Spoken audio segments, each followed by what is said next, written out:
இப்ப இருக்க பேச்சுலர்ஸ்லாம் பட்டைய கிளப்புறாங்க. அவங்க ஷார்ட்கட் மெத்தட்ல செய்ற ரெசிபீஸ் எல்லாம் நம்ம அவங்கட்டருந்து கத்துக்கிற மாரி இருக்கு. இதுக்கு முன்ன என் வீட்டுக்கு ஒரு பேச்சுலர் தம்பி ஹெல்ப்பரா வந்தாங்க. அவங்க எனக்கு சொன்ன ரெசிபி தான் இது. "அக்கா எப்பொழுதும் ஒரே மாரி சிக்கன் செய்யாம, இந்த மாரி ஒரு தடவ ட்ரை பண்ணி பாருங்கக்கா. ரொம்ப ரொம்ப சூப்பரா இருக்கும். செய்யறது ரொம்ப ஈஸின்னு." இப்ப நான் அத உங்ககிட்ட ஷேர் பண்ணிக்கிறேன். எப்படி செய்றதுன்னு பார்க்கலாம் வாங்க.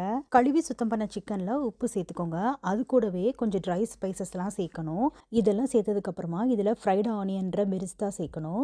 பெரிஸ்தா ரொம்ப ஈஸியாக வீட்டிலேயே செஞ்சு நான் ஸ்டோர் பண்ணி வச்சுக்குவேன். அதோட ரெசிபி நான் உங்ககிட்ட சொல்கிறேன். ஆனியன் இந்த மாதிரி தின்னாக ஸ்லைஸ் பண்ணி அதில் வெறும் ஒரே ஒரு ஸ்பூன் எண்ணெய் சேர்த்து ஏர் ஃப்ரையர்லேயோ இல்லாட்டினா மைக்ரோவேவ் ஓவன்லேயோ வெறும் 10 மினிட்ஸில் ரெடி பண்ணி எடுத்துக்கலாம். பயங்கர கிறிஸ்பியாக வரும் ஆயிலில் ஃப்ரை பண்ணுறதை விட. அது மட்டும் இல்லாமல் இதை ரொம்ப நாள் நம்ம ஸ்டோர் பண்ணி வச்சுக்கலாம். பாருங்கள் எவ்வளோ கிறிஸ்பியாக வந்திருக்குன்னு. இதை நீங்கள் 1 மந்த் வரையும் ஸ்டோர் பண்ணி உங்களோட பன்னீர் ரெசிபீஸ், சிக்கன் ரெசிபீஸ், பிரியாணி எல்லாத்துக்கும் யூஸ் பண்ணலாம்.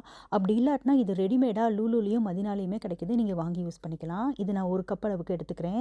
இந்த ஃப்ரைட் ஆனியன் இந்த ரெசிபிக்கு தனித்துவமான ஒரு வாசனையை கொடுக்கும். ஸோ கண்டிப்பாக இதை ஸ்கிப் பண்ணாமல் சேர்த்துக்கோங்க. வீட்டில் செஞ்சோ இல்லை கடையில் வாங்கியோ நீங்கள் சேர்த்துக்கலாம். அதுக்கப்புறமா இதில் கேஷ்யூஸ், பாதாம் பருப்பு இது 2யும் அதோடவே சேர்த்துட்டு அடுத்ததாக வெதுவெதுப்பான பால் சேர்த்து நல்லா இந்த மாதிரி பேஸ்ட்டாக அரைச்சி எடுத்து சிக்கனில் சேர்த்துக்கோங்க.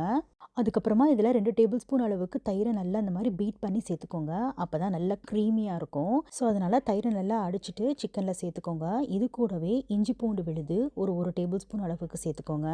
சேர்த்துட்டு நல்லா ஒரு சேர பெசரி விட்டு ஒரு 10 to 15 மினிட்ஸ் நல்லா ஊற விட்டுருங்க. எவ்வளோ நேரம் ஊறுதோ சிக்கன் அவ்வளோ டேஸ்ட்டாக இருக்கும்.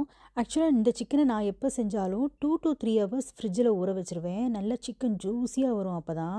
இப்போ ஒரு கடாயில் 2 டேபிள் ஸ்பூன் நெய், அடுத்ததாக ஹோல் கரம் மசாலாலாம் சேர்த்துட்டு நம்ம மேரினேட் பண்ணி வச்சுருந்த சிக்கனை அப்படியே சேர்த்துட்டு சிக்கன் இருந்த பாத்திரத்தில் கொஞ்சமாக தண்ணி ஊற்றி நல்லா அலம்பி அதையும் சேர்த்துக்கோங்க.